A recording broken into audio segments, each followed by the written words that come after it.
Oh my God, what time is it? It's Behind the Bastards 30 or whatever. I don't know. Not my best effort. This is the show about bad people, the worst in all of history, and to distract everyone from, honestly, just a disappointing introduction. I feel bad about it. The person that I feel worse when I'm incompetent in front of, my old boss, Dan O'Brien. Dan, welcome to the show. I'm so sorry. That's me. Don't apologize. I was hoping this was one of the episodes where we would shake things up and not do a bastard. Do you not do those? Just like cycle in a few? I do, for Christmas. Okay. Once a year. Rats. You want to come on for Christmas, Dan, and hear about a nice person? Just once. Just want to hear about one nice person. Well, that's not this week. That's not what we're doing this week. Although we are going to be learning a lot about what it was like to grow up in rural Tennessee in the 1940s, which, as a spoiler, bad. It was a horrible time to be a person. Dan, who I forgot to introduce, my former boss at Cracked, one of the best writers and mentors that I've ever had in my life, and also writer for Last Week Tonight with John Oliver, where you have won not an Oscar and not a Tony, but an Emmy, right? Are you at 2 now? I really hate that you're making me do this. I am at 6 now. You're at 6? That's Jesus Christ. How did I miss 4? It's so rude that you made me do that. It's the worst thing in the world to correct someone on. Mm-hmm. No, I could have just let it go. No, Dan, you have to. Come on. We have my friend Patches on to celebrate his Grammy. We have to celebrate my award-winning friends. I love that episode. Mm-hmm. What a delightful person. Oh, yeah. Old Greasy Will. Old Greasy Will. Yes. Old Greasy Will, who will be listening to this. Well, Dan, I'm proud of you. Thank you. I'm really excited to take you through a dark and depressing story about one of the worst police officers that this country ever had. Do you know anything about Buford Pusser? Great name. I love the name. Yeah. It's incredible. It's an amazing name. Yeah. He has almost the name from as the same name as the cop from it's not Eastbound and Down. What's the Smokey and the Bandit? Right. But no, this was a real cop. Have you seen the movie Walking Tall, the original, like 1973? No, not the original. Yeah, I mean there was a reboot in like 2004 with The Rock, but like both Walking Talls, and there's actually several Walking Tall movies. It became like a whole franchise. They're all based on a real guy, a real cop who up until literally like a year ago was almost universally viewed to have been like a hero. And his name was Buford Pusser. And it's a name that were you writing a screenplay, someone would be like, haha, this is a fine placeholder, but like no one's going to buy it for your bad guy we gotta get a real character. Name. Yeah. Yeah, I don't even know if like Buford or Pusser is more ridiculous, but like together it just does not sound like a real person. Absolutely not. No, it was a real man, and his story came out on film. The kind of like the shorthand version of the story is that he's this cop this like Tennessee cop who declared war on this like local organized crime group, the Stateline Gang, who were like running gambling and prostitution and illegal liquor because McNairy County was a dry county. And he went to war. He smashed up their stills with like a baseball bat or just like a big, sometimes you'll just see him like wielding a log. And like, that's kind of Buford Pusser's legend, is this cop who went head to head with the mafia and like beat mafia guys to death with boards, basically. Right. Like that's the version of him from the movie. Yes. This is Hacksaw Jim Duggan. Yes. Adjacent. Yeah. Yes. Okay. Yes. Very much so. And he kind of became, because the movie comes out in 1973, and because it's supposed to be a real guy, there were a lot of news stories about this guy's actual exploits.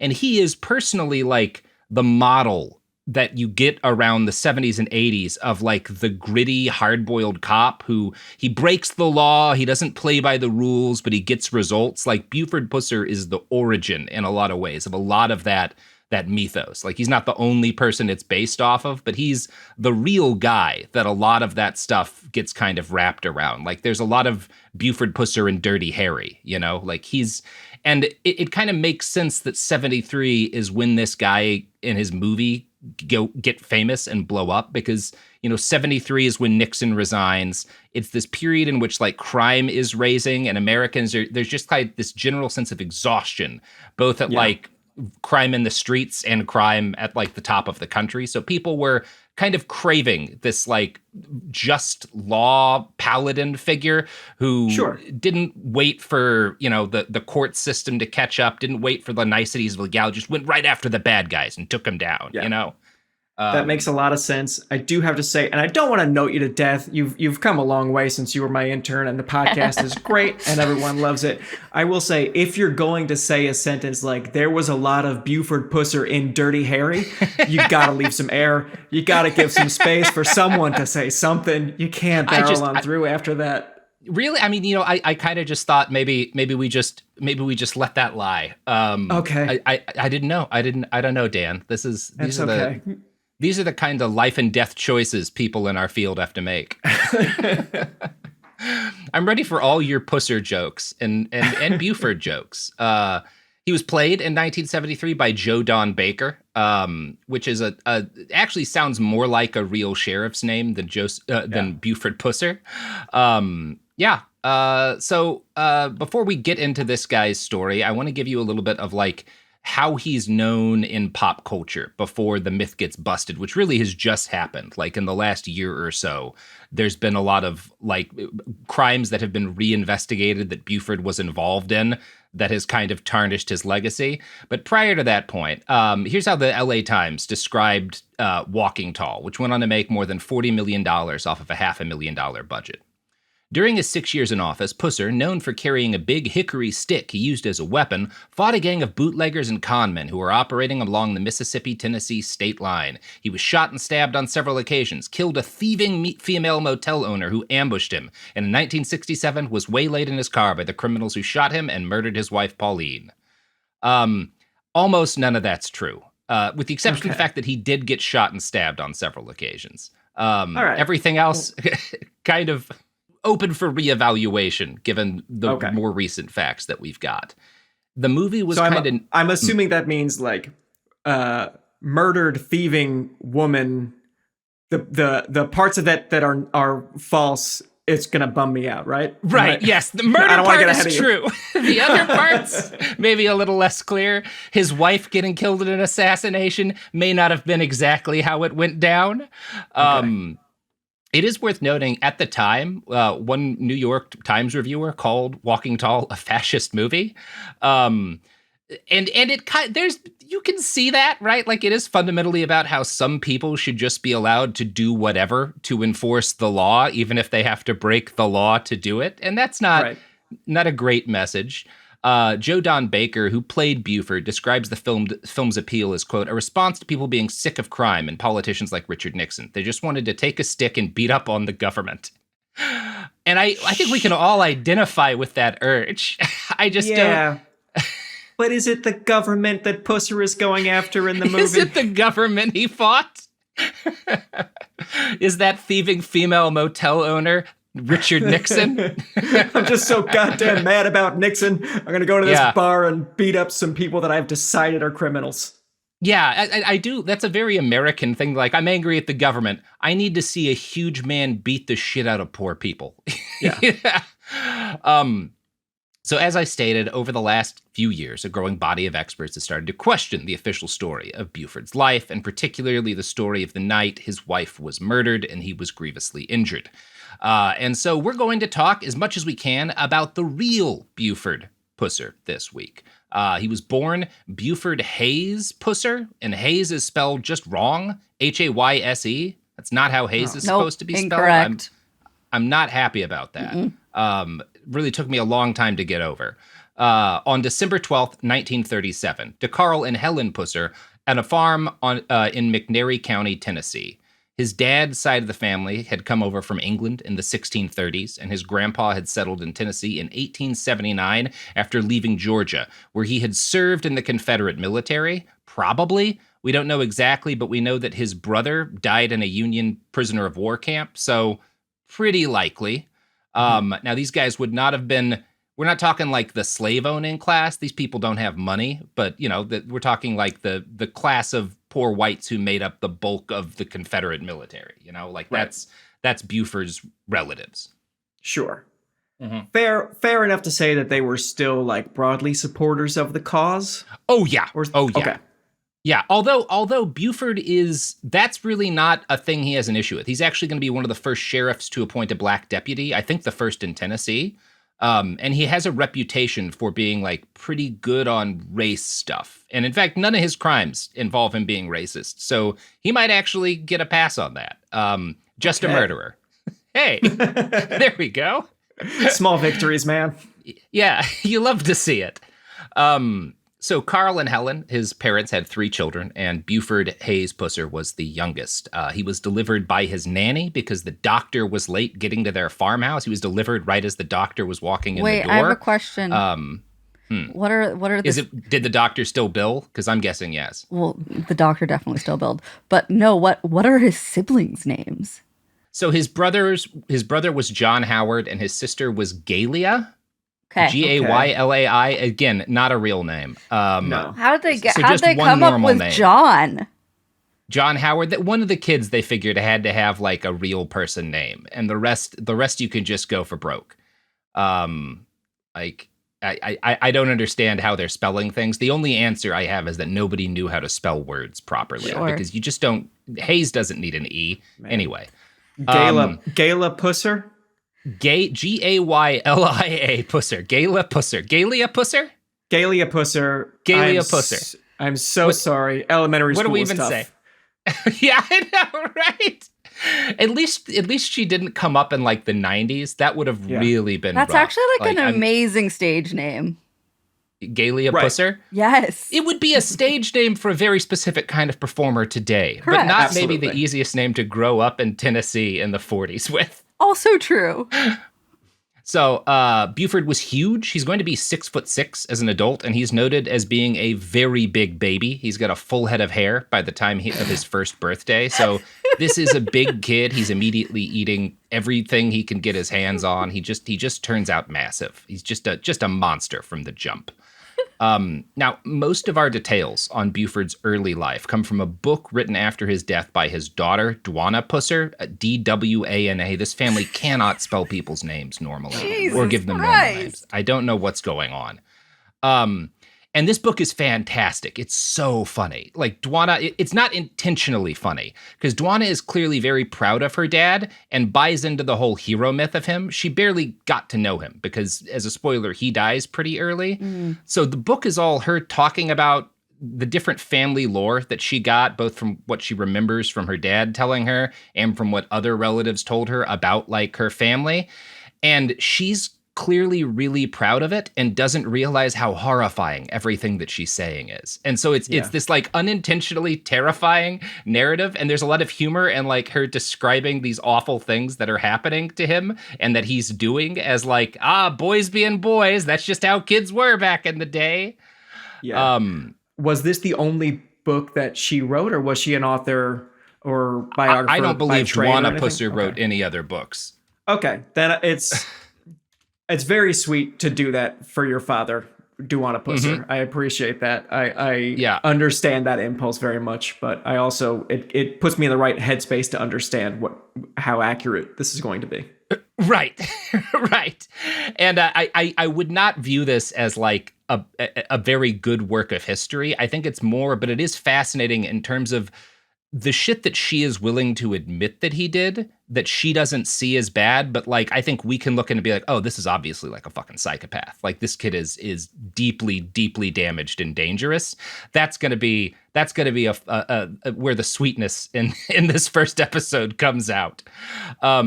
So Dwana describes her father. She gives kind of scarce details of his first 6 years of life, other than to say he was a mama's boy who fought against going to school at first. She describes him kind of conflictingly as both a natural leader and someone who was bullied from an early age, which, quote, is one of the ways he learned to sympathize with the underdog. Now, again, this kid is like famously large and famously violent. I don't know how much I believe he was like ever the underdog at his school. He's also like a basketball star at his schools. I don't know how much bullying I think he actually endured, but maybe. Dwada was convinced of it. As someone who was famously real life bullied in middle and high school, I don't think it was much to do with how giant I was. That didn't make me a target, I don't think. In fact, no, there was an inverse relationship. Yeah, the kid who is a foot and a half taller than everyone and the best at sports is usually not the underdog, right? Yeah. Like usually not the bullied kid. But that guy's so huge, I bet he could throw me over the fence. Well, I suppose we'll find out. Let's make fun of him. Hey, basketball guy, you like being good at sports? So, family lore about somebody whose legacy became the subject of a successful series of movies and several books is notoriously inaccurate. But the family lore of that Dwana gives is that as a kid, Buford mostly socialized with women, right? She writes, girls were drawn to my father. He liked them too. As a child growing up in the 40s, he encountered the kind of traumas you'd expect. At age 8, he was walking with his siblings and their dog after a rainstorm, and they found the corpse of a neighbor girl his age who lived nearby and had drowned in a ditch. Like, this is just like a casual, like, yeah, he's on a walk one day after a rainstorm, and they find the dead body of one of their neighbors. Very Stand By Me. Lord. Yeah, it's a real Stand By Me kind of moment. And Dwana does describe this as upsetting to her father, but most of her stories of Daddy are related as lighthearted humor, even when the text of what's happening is, like, fucked up, to say the least. And I'll give an example here. By the time Daddy got to be a big boy, he was seeing the fun of playing practical jokes. I remember hearing about one he played on his granddaddy, Bliss Harris, who had come to stay with the family. Again, not a normal name among these people. They had an outhouse, and my great-grandfather Harris went outside to use it. Daddy knew he was in there. He fired a shotgun and rained a storm of pellets against the side of the outhouse. When his grandpa came running out with his pants hanging down below his knees, Daddy thought it was the funniest thing he'd ever seen. Now, holy shit. That's not a prank. That's just shooting it at your grandpa with a shotgun. Right. That's not a prank. That's shooting at someone. And it's such a rich area that, like, oh, he went to the outhouse and pranks are in the air. I think, I bet I know where this is going. I bet he's going to shake it or do something like maybe tip over the outhouse, something with poop involved. But it's like, no, it's just standard pedestrian gun violence. No. He just fires a 12 gauge at his grandfather. The toilet is a non-factor, really. Yeah. That prank works in any setting. Yeah, he could have shot him anywhere. And he repeatedly throughout his life will use shooting at people with guns as the punchline of a joke. Like that's one of Buford Pusser's favorite gags is, haha, I shot you and you got scared. Gosh, comedy was so easy back then. It really was. I mean, you could just get up in front of an audience, fire off a shotgun, and then, walk off to thunderous applause and probably some screaming. Yeah. Yeah, you get a Comedy Central Presents special off that. Yeah. I will say that if that's what, like, Joe Rogan and company were angry about, as opposed to not being able to say slurs, man, you can't even fire a 12 gauge shotgun at your grandfather anymore and get laughs. People just get angry. It's this fucking new woke bullshit. Not allowed to shoot at people as a joke anymore. Tragic. So Dwana tells another story about Buford's childhood church. It had no outhouse, no bathroom facilities of any kind. So I'm number one, it just sounds like a nightmare, like going to church, doing one of these long services. Churchgoers just had to go in the woods nearby if the need took them. And there was a side for men and another side for women. And Dwana goes on to relate this story. Daddy and his friend came across two little boys who were fighting, and one of the youths had just pulled a pocket knife from his pocket. Daddy calmly approached the kid and took it away from him, but not before the boy cut Daddy on the wrist. Daddy's friend ran and told Papa what had happened. Papa told the boy, "Why, son, he'll be all right." Sure enough, when he came back, Daddy had simply tied a handkerchief around his wrist and acted as though nothing had happened. So just like a casual knife fight at church, that's the attitude towards violence this guy grows up with. Man. A church knife fight that he was trying to break up. end. Okay. Yes.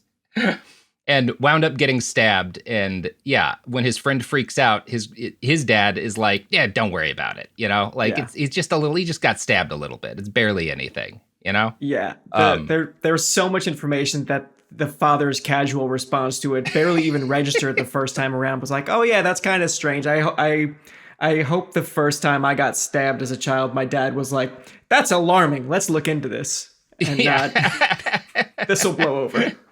Yeah, I'm not going to say there's more than one right way to handle your child getting stabbed in a knife fight outside of church, but this is probably not the ideal way to do it. So as this anecdote might key you in on, CPS was not even a gleam in Congress's collective eye at this point. And so despite all of this stuff happening, all of the violence and shootings and whatnot that Buford is involved in before he's like a teenager, there's never any chance that anyone's going to take him or his siblings out of the house or like look into what's going on in their home environment in any way. Right. That's just not a thing. Like this is it's kind of important to note. I don't think this is a wildly weird upbringing for the time period, right? Like this, it's certainly not treated as one by anyone who lives around Buford. The family moves to Adamsville, Tennessee in 1951 when he is in 8th grade. Or I should say, his mom moved there and she took the kids while Papa was away working on an oil pipeline. And the story that Dwana gives is that he refused to move. And so his wife made the decision for him, and he found out when he came back from the pipeline and his family was gone. It kind of sounds to me like maybe she left him and didn't want to tell the kids the truth, and they just got back together later. It's a little unclear. That's certainly the most generous way of framing that story. It's like, oh yeah, we wanted it to be a fun surprise. Yeah, we surprised Papa by fleeing from him and leaving the state. You know who would never abandon their children to work on an oil pipeline? Me. What do you? Yeah, my parents. Yeah, I would. It's such a long list. Yeah, most people probably wouldn't. And among the most people is our sponsors. Yeah, that's what I was trying to do there, Dan. I know the game. I'm gonna fuck with you. Yeah. Well, we're back, and Dan's fucking with me, you know? Why, Dan? What did I ever do to you? Well, this episode's got me in the mood for pranks, I guess. It's in the mood for a casual prank, like shooting a shotgun at your grandfather? Or getting stabbed at church. Classic pranks. We're going to hear some more good pranks in this episode. So Adamsville, where the family moves in 51, is a comparatively large city. There's about 1,000 people there at the time. So they're no longer just out in the sticks. And Buford's earliest memories of life in the big city to him involved his mom getting increasingly paranoid about crime. Dwana Pusser just writes, quote, being new to city life, she didn't know what city folks might do, right? So they moved to the city and she's heard all of these. It's kind of familiar to today where like kind of rural, more conservative people hear a bunch of horror stories about how violent and dangerous the big city is. Sure. And so when they get to Adamsville, she's just prepared for everyone to be a monster. And one night, soon after they move there, when she's alone with the kids, someone knocks on the door. And her immediate move is to threaten to shoot whoever's at the door.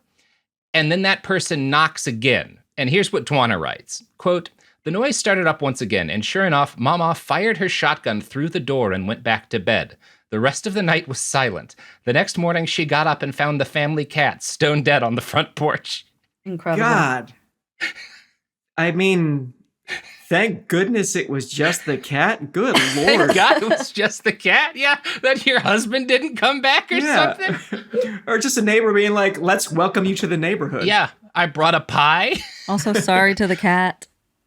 And there's so much information about the character of his mother because we get very little explicit, but just from the fact that her response to noise is to shoot through the door and then not check. Yeah. It's like she doesn't open the door, she fires a shotgun through it and then goes to bed. Like that's wild. That's if I have to get up to pee, I'm not going back to bed. I'm just up and tossing and turning for a while. God bless her, the inner peace that she has. Yeah. She just, as soon as she shot, she was like calmed out. That like, spiritually cleansed her. It got her into that yogic state. She was able to reach nirvana after murdering the family cat. And you have to imagine, again, this is all like related as these funny anecdotes by Dwana. That has to have an impact on the kid. Your mom shooting the family cat to death in the middle of the night, ranting about crime. Buford's mother's violent paranoia and fear about crime was not like weird for the place or time. The end of World War II had brought an economic boom to the whole country, and obviously Tennessee and Mississippi and the border regions of those states, which is where the Pusser family lives, like were included in that boom. But all of that money also brought in organized crime. Now, traditionally in the region, like the big hub of sin and vice had been Phoenix City, Alabama. But in the mid-50s, the attorney general of the state was assassinated by mafia-related guys, and the governor declared martial law and sent in the National Guard to like actually deal with like the organized crime problem in Phoenix City. And this cleared out Phoenix City, but it sent all of these guys who had been set up there fleeing for other areas. And a lot of them wound up settling on kind of like the state line in McNairy County, right around where Adamsville is, right? So that's kind of like the inciting incident to why there was a surge in crime in and around Adamsville in this time, is all of these guys had been cleaned out of Phoenix City, Alabama, and so they'd had to relocate. Yeah. The consistency of criminals where they get kicked out of their town and they can start over and do whatever they want, and they just decide to still do crime is genuinely admirable. If I was forced to flee and go somewhere else, I would just like be a different guy. I don't know, Dan. Like when the old place, when Cracked fell apart, we all wound up getting jobs writing and doing comedy of some sort. I imagine it's the same if you're like a pimp, where you get busted, but you're like, well, this is what I have 10 years experience doing, you know? That's true. Yeah. Yeah, there's a lot of similarities between pimping and internet comedy, Dan. Absolutely. Mostly hats. That's 90% of it. And famously, neither is easy. No, but they are both necessary, obviously. We could go on. So in the 1990 book, The Stateline Mob, author W.R. Morris, and that's if you're looking at like a broader history of organized crime in the Southeast, The Stateline Mob is a good book for that. W.R. Morris writes that this crackdown basically causes a criminal diaspora, and a significant number of gangsters settled in the state line joints when authorities closed the gambling casinos and whorehouses in Phoenix City. So that's part of why they picked the state line is that in McNairy County is still a dry county. Like alcohol sales are illegal, which means when they're kind of looking where are we going to go from Phoenix, they're like, well, we can still bootleg in McNairy County, you know? Yeah. So that's an easy choice. Like there's a whole extra business here that doesn't exist in most of the country because the state's still trying to keep a lid on this. So there's money for, you know, making moonshine and smuggling booze. Again, see the documentary Smokey and the Bandit if you want to learn more about smuggling alcohol through dry counties. But over the course of the late 1950s, a guy named Jack Hathcock and his wife, Laura Louise Hathcock, came to run the State Line Gang, or the State Line Mafia, which is kind of the loose term for all the different criminal groups at this area. It's kind of like right where Tennessee meets Mississippi along U.S. Route 45. That's where all these folks are based. You are presenting me with an inevitable showdown between Pusser and Hathcock? I am. Yes. Okay. Yes. No. The woman who is said to have ambushed him that he had to kill is Laura Louise Hathcock. Right. Excellent. Okay. No. So the Hathcocks and the Pussers, famous family feud. I know. As they were the first time they were writing history, someone was like, we simply can't. I know it's the past, and all of our names are different. Just make it Hatfield and McCoy. Just do something else. That would be like the studio note if you were trying to do a movie about these people in the like trying to reboot it. They'd be like, okay, we got to change the names. Yeah. For one thing, the audience can't watch The Rock. And that's why when they did the 2004 reboot, The Rock was not named after the actual sheriff. They're like, we can't have this guy calling himself Pusser on screen for an hour and 40 minutes. That's not going to work for anybody. Right, we're aiming for a PG-13 here. We can't have Pusser said more than once. We've got to lock that down. And people will just be confused about Buford because that's not a name that we let kids have anymore. Yeah. So Jack Hathcock had been raised in McNairy County, the same as Buford, and like many of his peers, he grew up drinking hard and fighting regularly. His father had been an alcoholic who was brought low at an early age by the Jake leg, which is a kind of paralysis caused by drinking poisonous moonshine. Since Prohibition had hit right when Jack Hathcock was a teenager, he immediately, it's like I was saying earlier, his whole like CV is crime. Like from the time he's like 15, he's smuggling liquor, he's running moonshine. He's literally like selling moonshine to his classmates in his grade school when he's in like 7th or 8th grade. Yeah. So a career criminal. He left home before turning 18 for a very good reason, which is that his father shot his twin brother to death, and he, I guess, got the message. Like, I'm out of twins. Holy I'm going to cow. take this as a warning. Oh man, Pa's got a taste for killing people who look just like me. I gotta get out of here. Probably time to bounce. And I do love the idea of a guy for whom crime is like, it's like being a child actor, but like, the mafia version of that, where like, from the time he's like 12 years old, he's getting inculcated into the life. Yeah, just a nepo crime baby for sure. There's just no way around it.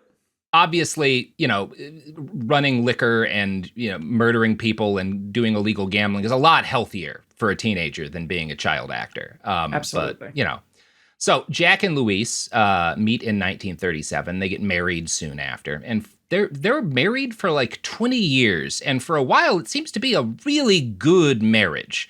The two operate a growing assortment of illicit businesses. They go from basically nothing to running 4 or 5 large businesses on the state line. And the organization that they control comes to be known as the Stateline Mob. And while they're building their empire, while they're starting, because they've got like a hotel and they've got a couple of different roadhouses and bars, they've got a couple of brothels, and there's gambling at all of these facilities, obviously. And while they're building from nothing into having an empire, into being like very influential, powerful criminals, young Buford continues to make his way through school. He gets his first job at age 12, working at a general store. He is tall for his age. He towers over most of the other boys in town, and his primary character trait, aside from violence, is that he drinks milk constantly and is convinced that it's why he turns out bigger and stronger than everyone else, which I guess maybe, actually. You might be right on that one. Yeah, who knows? If the milk ads from the 90s, I remember, were accurate. And he gets into the normal huge guy hobbies. He's into football. He's into basketball. He's good at football, but he doesn't like it as much as he likes basketball, which did surprise me because his other favorite hobby is constantly fighting every other boy that he can fight in his school. Yeah. His daughter would later write that, had it not been for athletics, she didn't think her father would have graduated. And then she related this anecdote from one of his high school teachers. And this is the teacher talking. I whipped Buford Pusser. I came into my classroom one day and found 2 holes about the size of your head in the top of my desk. Buford was standing on my brand new desk, wrestling with 4 or 5 other boys. As they tugged and pulled on him, Buford's weight sent him sinking knee-deep through my desk. After the dust settled, I brought him around to the front of my desk and tore him up with my paddle. And just a lot there too. Both, number one, your brand new desk. How does a boy sink through the top? Like, what the fuck shit material is your desk made out of? Right. I'm not sure which outhouse to point my gun at. I don't know which twin to shoot here because like this teacher, for starters, is way too preoccupied with their desk. That's like too much concerned. Too much 5 affection kids for fighting. their desk.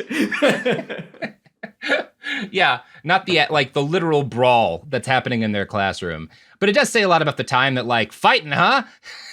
What the punishment for that is? Getting beat. Maybe some violence will beat that out of you. Yeah, well, violence out of you, Buford. So he and his friends, as we've established, love to play pranks. And these are almost exclusively the kinds of pranks that would get you a criminal record today.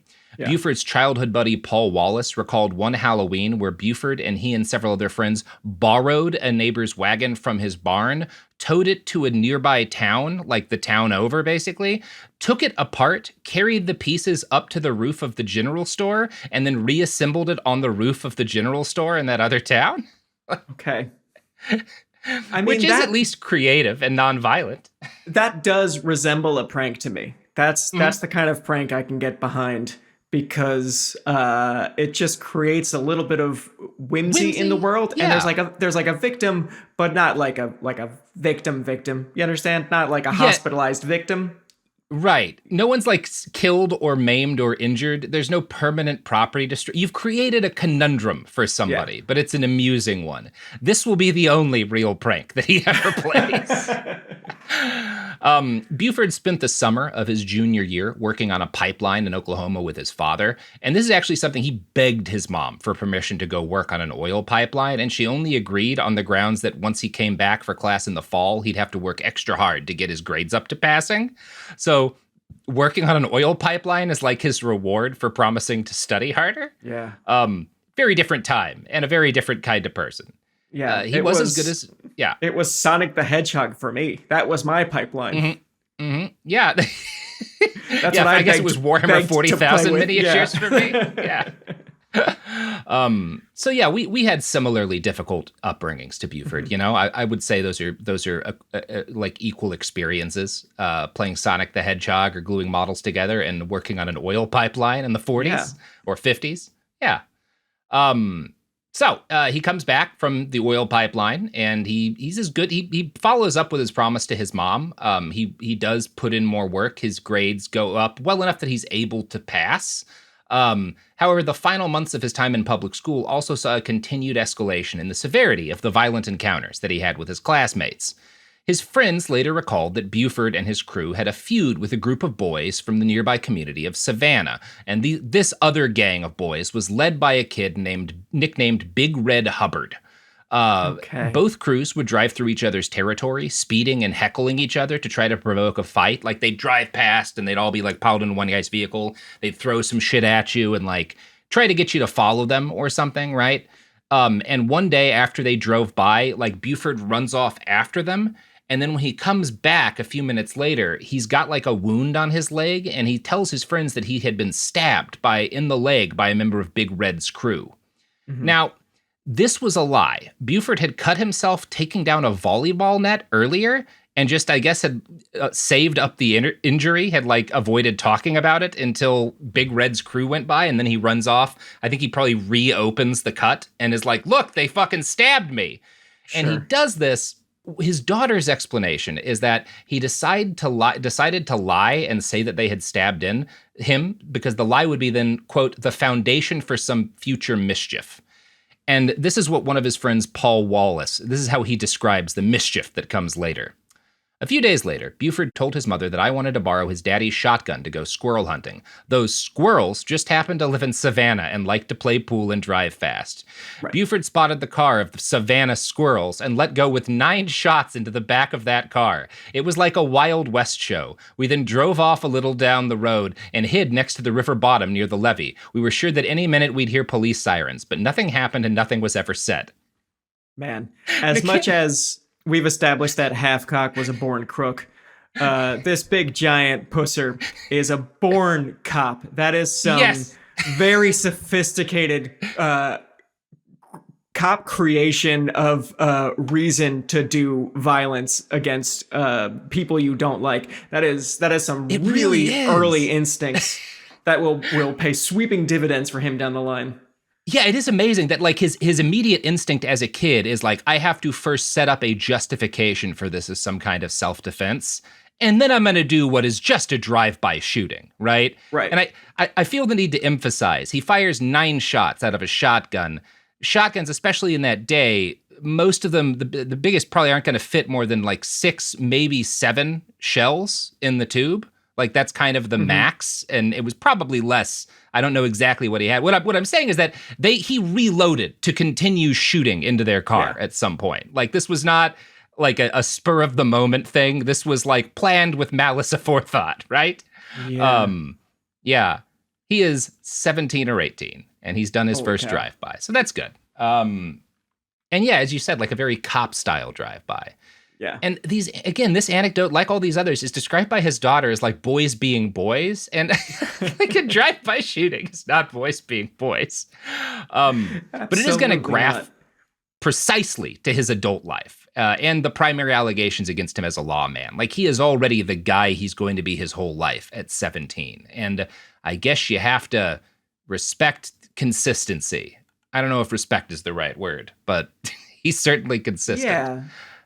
Yeah, but he's consistently like, shit, Yes. I'm not going to respect that. I feel like it makes me a hypocrite to like the criminal hustle and for some reason not his cop hustle.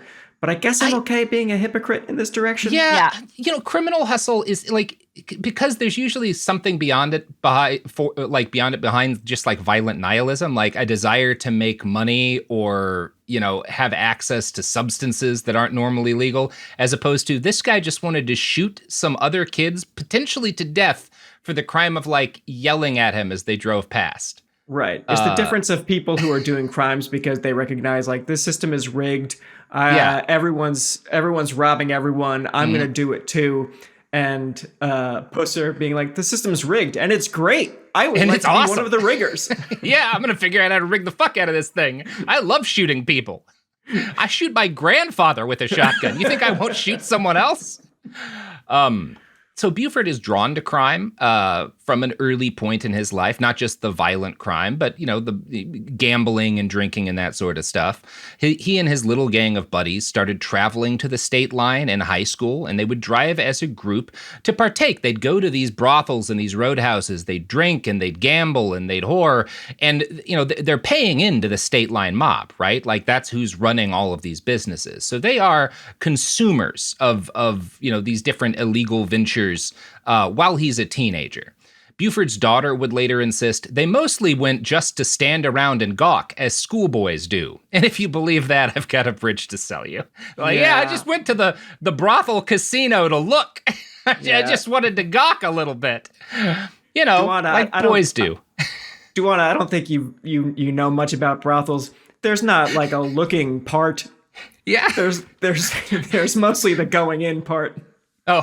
Oh, you boys are just here to gawk. Come on in. Gawk away.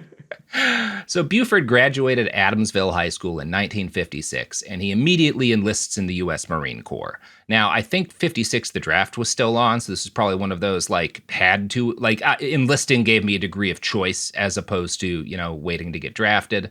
The Tennessee, and he does not have a long military career. The Tennessee Encyclopedia just summarizes that he was discharged due to chronic asthma, and he only serves about 3 months, half of which he spends in a military hospital. He does get an honorable discharge in November of that year, 1956, and his daughter notes that he wore his uniform all the way home, keeping it on until the last moment he legally could because he was so proud of being a Marine, even though he really wasn't. He's in the job for like 3 months. That's about as long as I worked at Sonic. You worked at Sonic? Oh my god. It was my first job. It was awful. The visuals in my head are fantastic. It's a nightmare. Friend. It's a nightmare. Oh my god. Yeah, everyone working at a Sonic is already dead inside. I can tell you that right now. Were you rollerblading out to cars? No, they wouldn't let me rollerblade. I hope so. They were scared of me. Damn. They were scared of my power, Dan.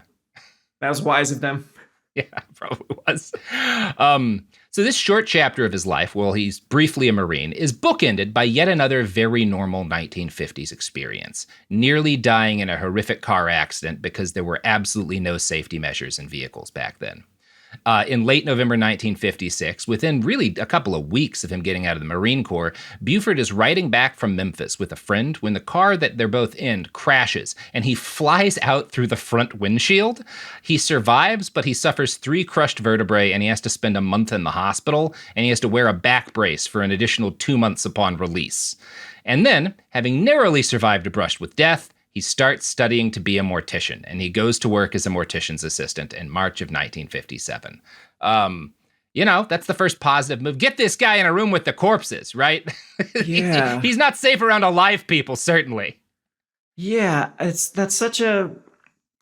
does, at the risk of saying something positive about this massive Pusser fella, that is one of the most interesting decisions coming from a person who I don't think sounds very capable of like thoughtfulness or introspection. You know, like crime to Marines to cop is a path that makes sense to me, but surviving a terrible accident and then being drawn to the work of mortician is I don't know. There's something kind of poetic about that to me. There's something that shows he's got some like real like inner thoughtfulness and pathos to himself that I didn't initially give him credit for.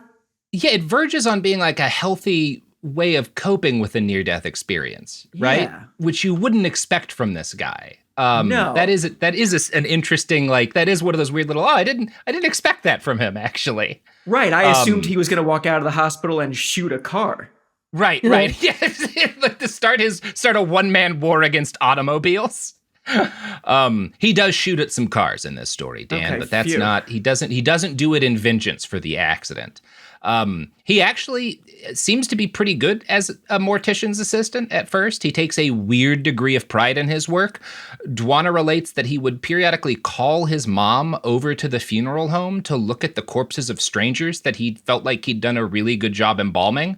Like, Mom, you got to check out this dead lady or this dead guy. Like, I know you don't even know him, but like, come over here. Like, look at this corpse. Look at how good I am. So sure, now we're back. Now we're back to Buford. He looked better alive, but like I did a pretty decent job. Pretty good job, yeah. Also, like as sweet as it is that he takes pride in his work, if I died, even if the mortician's assistant thought he did a really good job, don't like show me to people. I don't want that. I don't want your relatives to come in and be like, oh yeah, you really nailed it. Oh yeah, great work. No, yeah, so morticians, make a note of that. And also make a note of these products and services. Because if you're a working mortician, you get 10% off the next ad that comes on the podcast. Wow, that's huge. I can't actually promise that. Yeah. Would be cool. And we're back. I hope all the morticians who listen to this show got a great deal on who sponsors us these days, Sophie? Halliburton. Yeah, I hope you guys have got a good deal on Halliburton, Halliburton. We make corpses and we clean them up. Excellent. That's their motto. So, within days of having his back brace removed, Buford and several of his friends take a trip down to the state line area, presumably to celebrate the fact that he doesn't have to wear a back brace anymore.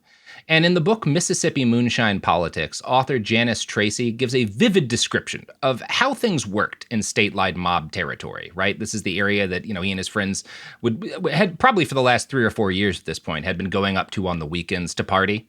Mm-hmm. During the first 2 decades of their marriage, Jack and Louise owned and operated 4 establishments: the Stateline Club, the 45 Grill, built in 1951 after the Stateline Club burned, the Shamrock Restaurant in Mississippi, and the Shamrock Motel just across the line in McNairy County, Tennessee.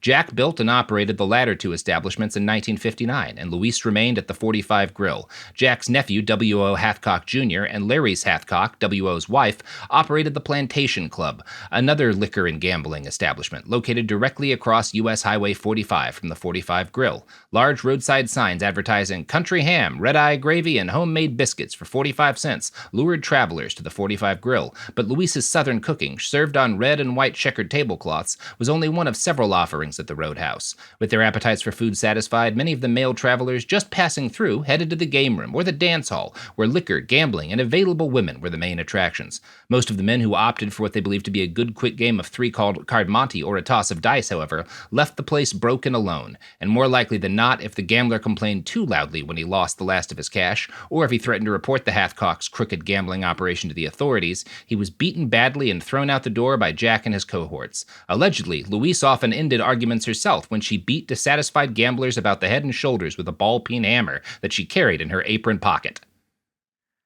So cool people. Power couple. I love the crooked Halfcocks. There's no way around it. I like them a lot. I love that. Her cooking is a draw, and also she will beat you half to death with the ball-peen hammer she keeps in her apron if you complain that you lost money. It's the ball-peen hammer for me, my friends. Mm-hmm. This is what Vegas casinos have lost, is just an angry lady with a hammer who will beat you half to death if you complain, Now they just try to make a fuck out of you. Yeah.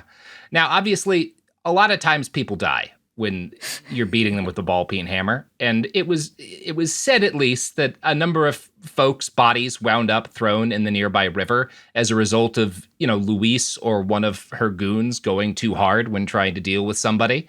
Sure. So these are not safe people to quarrel with, right? This is a mafia. And anyone who had good judgment would try to avoid pissing them off. But no one ever credited Buford Pusser with having good judgment. So, on this spring 1957 trip, right after getting out of his back brace, he brings $300 with him to the state line, and for whatever reason, he decides to try his luck at the Plantation Club. Now, we only have the account that he passed down through his daughter, but per that account, he was totally winning and beating the house before one of the house employees switched the dice on him. Now, whether this happened or not, Buford accused the house of rigging the game, which got him jumped and pistol whipped by 4 men. He was robbed, dragged out into the rain, and left for dead.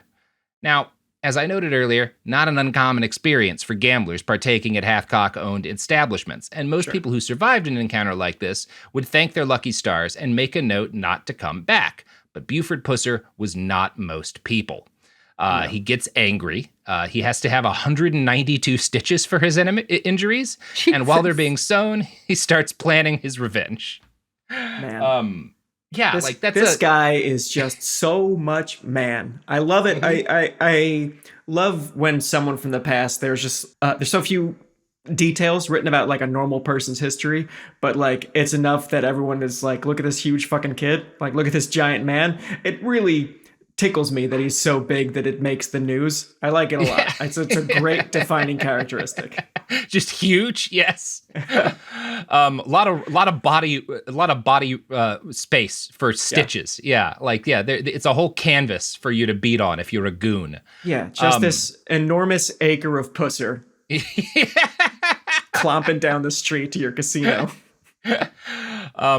So perhaps spurred by the loss of $300, Buford makes another career change at this point. He decided that he wasn't making enough money as a mortician's assistant, so he leaves the state for a month to work on a pipeline with his dad, and while he's over there, he hears from a friend who moved to Chicago and is like, hey, wages are a lot better in Chicago, why don't you try living here? So after working on the pipeline, he moves to Chicago.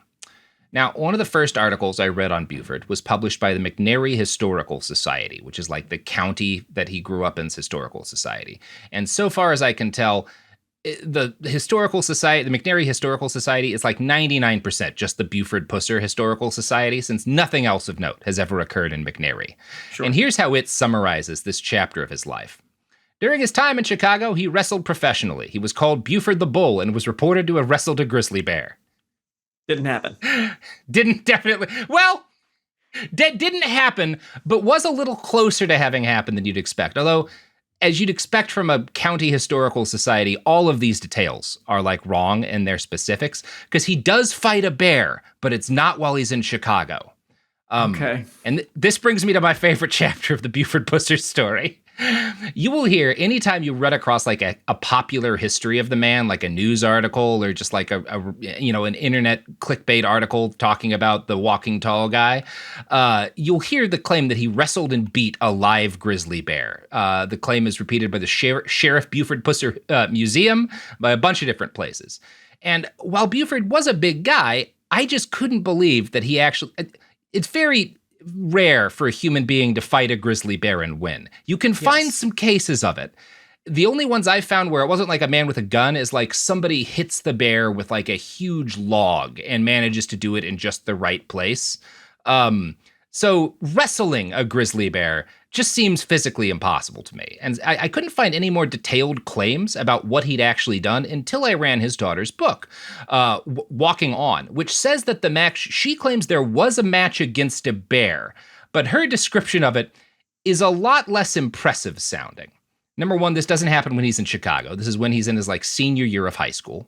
Quote, a summer carnival came through the area. The bear's owner had a gimmick where he challenged local boys to wrestle his black bear. Daddy pinned the bear. He would later say it was just a little bear that didn't have many teeth or claws.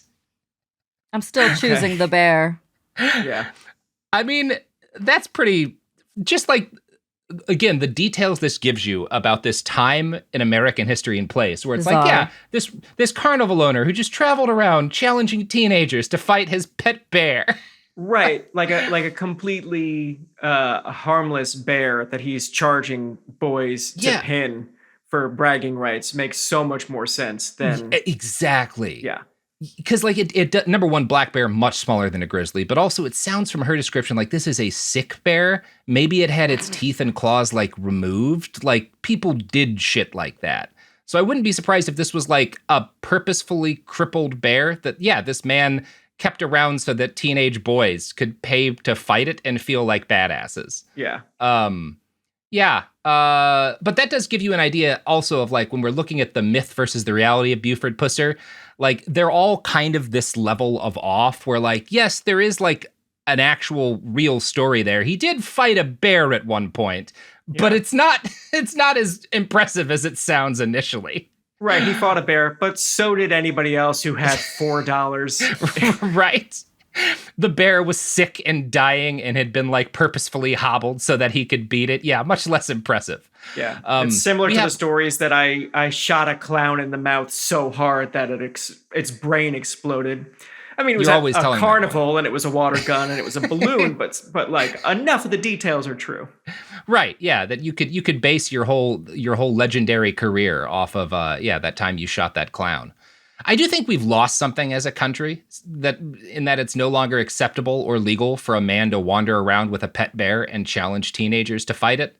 Like, we are missing something as a nation now that we've lost that. And it does make me sad, Dan. It's such a fun time in American history to just come up with businesses and just be allowed to do them. Oh yeah, so there just weren't any rules back then, huh? You could just do anything. I'm just saying, if that still existed, we might have a different U.S. Secretary of Human Health and Human Services. True. If that still existed, Cool Zone Media would be entirely about challenging teenagers to fight bears. But I wouldn't have no beat up black bear. I'd bring a real grizzly. You know, like we're leaving a body count behind when these kids. I feel your business would be less popular. It would make a real splash early on, and then people would be like, "This is he's just feeding teenage boys to bears." So. We will talk about Buford's career as a pro wrestler because soon after moving to Chicago, he does start wrestling, and he is like moderately successful at it. But first, we're going to talk about and close this episode talking about the most fateful connection that Buford would make during his time in Chicago. He met Pauline Mullins, the woman who would become his wife. Now, at the time they meet, she's already been divorced once and has 2 kids from her first marriage. But this doesn't dissuade Buford, and the couple were married on December 5th, 1959. Wow. Just a little over a week later, Buford Pusser would return to the state line for the first time in 2 years. So he gets married, and a week later, he drives up to the state line where he had gotten beat up and nearly killed, a year or so before. And he drives up on December 13th with 2 friends with the plan of ambushing W.O. Hathcock Jr., the owner of the Plantation Club, and beating the shit out of him. And they wind up catching him alone, and Buford bashes his head and nearly kills him with the head with a fence post. And this is the origin of like the myth. Mm-hmm. You're a married man now. You can't hold grudges post love. I don't understand. No. A week later, like he's supposed to be on his honeymoon, but he's like, no, I've got to bash a man's skull in with a fence post. And this is the origin of like the story, like the myths that you'll see of him, like even if you look at the poster of the 2004 the Walking Tall with The Rock, he's got like a big fucking stick in his hand or something. Like that's the one thing everyone knows about Buford Pusser is he fought crime with like fucking logs and baseball bats. The real story is that he and his friends ambushed a man who was alone, and while they held him down, he bashed this guy's head in with a fence post. And it wasn't because he hated crime. It was because he had been committing crimes badly, and they'd beaten him up earlier. Yeah. You lost at a casino. A legal casino. The oldest tale in the book. And maybe they switched the dice. Maybe they didn't, and it's just casinos win because casinos win. It's like you lost or you were fooled. Those are like not reasons to hold the grudge for a very long time. Yeah, or certainly not to beat someone's head in with a fence post. Yeah. The fact that he has to pass on to his daughter that like actually I was winning first and then they switched the dice, like I think he probably just were drunk and lost your money gambling, but I don't know. Maybe you were too good at gambling and they had to switch the dice on you. Yeah. I just don't particularly trust that version of events. I trust about as much as I trusted the grizzly bear story. I'll say that. But this is where part 1 is going to end. Buford Pusser has just, he's turned this from normal business, oh, this guy got drunk and was kind of a dick in our gambling establishment, so we beat him up, to now we, the Hathcocks, have beef with this kid, Buford Pusser, right? Because he has now tracked down and ambushed and badly beaten one of our lieutenants. So that has started, as has his married life, in the end of part 1. And we'll talk about the rest of Buford Pusser's story in part 2. Dan, you got anything to plug? I do. We've talked about the show last week tonight, but also Quick Question is the podcast that I host with Soren Bowie. He will be familiar to those of you who used to watch us on the YouTube show After Hours or read our work on crack.com, where we both lived for about a decade. I write for American Dad. Soren writes for... Nope. I write for Last Week Tonight. Soren writes for American Dad. Sometimes we talk about being TV writers. Sometimes we do the kind of pop culture analysis that we used to do at Cracked and on After Hours. Sometimes we tell inside Hollywood stories, but mostly we just are friends who talk on the phone, and you get to listen in on it for an hour every week. And it's free. It's on YouTube and everywhere you get podcasts. It's called Quick Question with Soren and Daniel. I wrote this down because I have been ordered by our business guy to plug the podcast because I frequently forget to do it. You've got so many great stories of... And I didn't realize that, he'd killed those people, but apparently so, Dan. Shit. Yeah, stuff like that on Quick Question. I know. And I'm such a fan of his work, and I wanted to give him the benefit of the doubt. And I was like, it was self-defense, right? And he looked me dead in the eyes. He was like, absolutely not. Absolutely not. Buddy, I'm giving you a way out. And he's like, I'm not taking it. No. Shocking stuff. Now, obviously, we've both forgotten which episode, but if you just listen through Quick Question, you will hear which of your favorite celebrities is absolutely a murderer. You know, I promise that. You know what else I promise? Nothing. Go away. The episode's over.